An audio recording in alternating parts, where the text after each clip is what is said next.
Hi everybody, welcome to your final unit in U.S. Geography.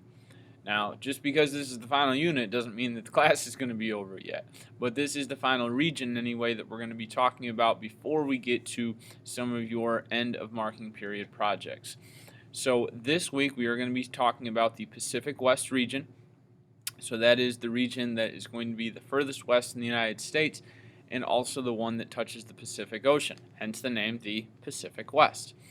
So please make sure you're opening up a Google Doc and taking notes today because a lot of this stuff is going to be on your end of unit, so to speak, quiz. So when we do the Pacific West quiz, a lot of this information is going to be on there. Without further ado, here we go into your notes. So geography of this region, when we're talking about particular states, this particular region has 5 different states. California, which is CA for those of you who like to do your postal abbreviations, Oregon, OR, Washington, WA, Alaska is AK, and Hawaii is HI. Hi is the abbreviation for Hawaii. This region borders both Mexico and Canada. California, of course, bordering Mexico, and then both Washington and Alaska bordering the nation of Canada. Every single state in this region borders the Pacific Ocean, which is why, again, it's named the Pacific West region. So they all have coastline along the Pacific. The Cascade Range and Sierra Nevada Mountains are also part of this region. You'll see those are based in California, so 2 of the bigger mountain ranges that are in the Pacific West that you will be labeling on your maps. When you go to label your maps this week, please make sure that you're taking care, especially when you go to label places in Alaska and Hawaii. I know that can be a little bit confusing based on where those are, but I do have kids every single year who forget to label Alaska, Hawaii, and the different things that are there. So make sure you take your time in doing that because we do have 50 states in this country, so we definitely want to make sure we include Alaska and Hawaii because they're part of the United States. I know. That's a lot of words, Mr. B. Well, there's a lot of big cities in this region. And quite a few of these you're going to be labeling again on those maps for the Pacific West region. So major cities of this region include a lot of them in California. As you've probably already heard me say, California is the biggest state in the United States in terms of its population. Therefore, it makes sense that they're going to have a lot of really big cities. As you all know, I'm a big sports fan. There are all kinds of professional sports teams in the Los Angeles is definitely a big one, but in California, in cities like Los Angeles, San Diego, San Jose, Anaheim, Sacramento, San Francisco, Oakland. These are all cities that include major professional sports teams. So, again, not surprising that California has a lot of big cities. Ones that we're going to talk about this week are going to be Los Angeles, San Diego, San Francisco, Oakland, and Sacramento, California, just to name a few.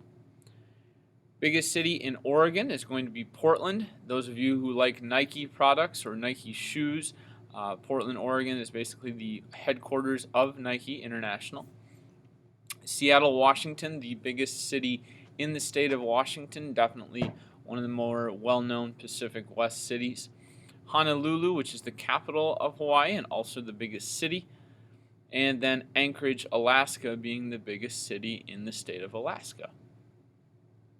Biggest city in the entire region is going to be Los Angeles, which is also the second biggest city in the United States.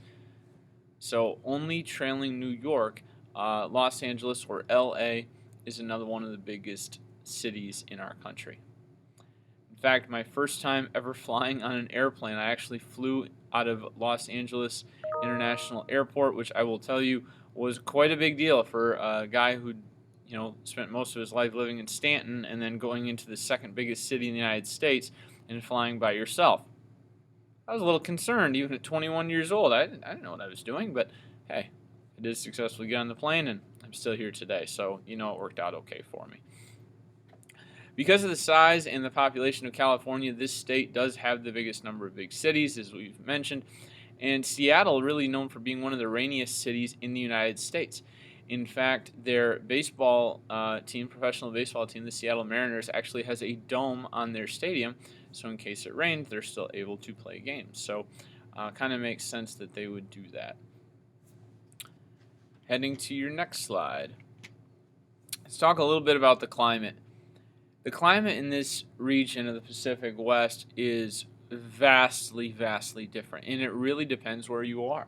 Southern California and Hawaii looks a lot different than northern Washington or any parts of Alaska. I mean, these are places in this region that, have complete opposites in terms of their climate.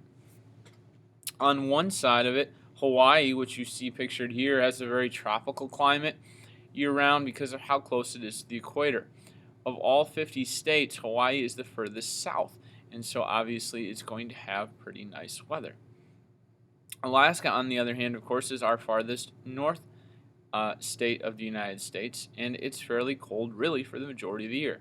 That doesn't mean that they don't have some sunny, nice days in the summertime in Alaska, because they do.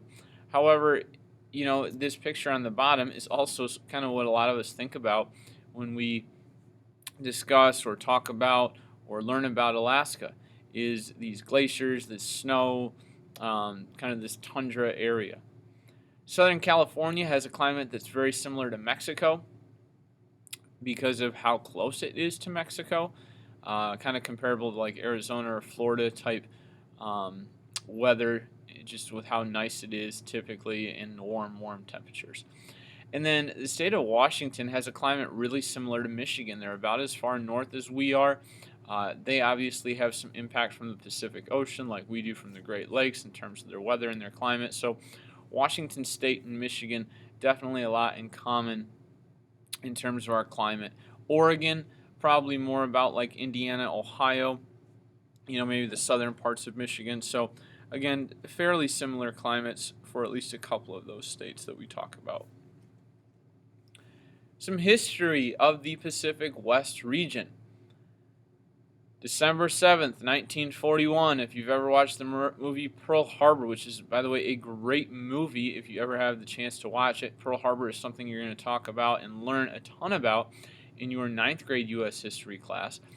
This was where the Japanese attacked Pearl Harbor, which is in Hawaii, with an airstrike during World War II. Now, as prior to this attack, the United States was not heavily involved in World War II, and so this event of the Japanese kind of becoming violent toward us and leading this airstrike really helped propel the United States into World War II. And again, your 9th grade class will dive a lot deeper into some of the things that were going on with the Pearl Harbor attacks. Something that you're going to learn about in United States history class is in 1849, many Americans moved west to California looking for gold. That is actually how the San Francisco 49ers football team gets their name. So many people moved out to California in 1849 that the 49ers give their football team that name. And as you'll notice from their helmets are the color gold. So very symbolic in nature of the history of this region specific to California. The last picture that you see here is Mount St. Helens, which is in Washington. If you do a quick little Google image search or Google map search, you can find out where Mount St. Helens is. But on May 18th, 1980, as one of the biggest volcano eruptions in United States history, the volcano shot ash, which is a lot like what you might see, after like a night of a bonfire, kind of what's left of the bonfire, of the ashes. But it shot volcanic ash. This eruption did 80,000 feet into the air, and it deposited ash into 11 different states. Like, that's literally how much ash was blown out of this volcano. So definitely a major event in Washington's history. Culture of this region, quite vast and unique as well, depending on the particular state and area that we're talking about. But if you're talking about Hawaii and Southern California in particular, surfing is a big thing there, and beachgoers and kind of that lifestyle, of people who live in very warm tropical climates. So surfing's really big there. In this region, pop is called soda. I know that because when I went out to Southern California, I asked a waitress what type of pop they had, and she looked at me and said, "You must not be from around here. We only call it soda out here in Southern California." So I was definitely corrected on that. Many famous people live in Southern California because of the terrific weather all year long. That is where Hollywood is located, obviously, where lots of TVs, movies, things like that are made and produced. So Hollywood definitely a major industry in terms of our TV and our movies. Seattle Space Needle, which is this picture that you see right here. Again, if you do Google image search or if you want to take a look on Google Maps, it's a really neat place to take a look at. I've never actually been to Seattle, but this is definitely a must-see for me when I do make it out to the Pacific West region at some point. A very unique building.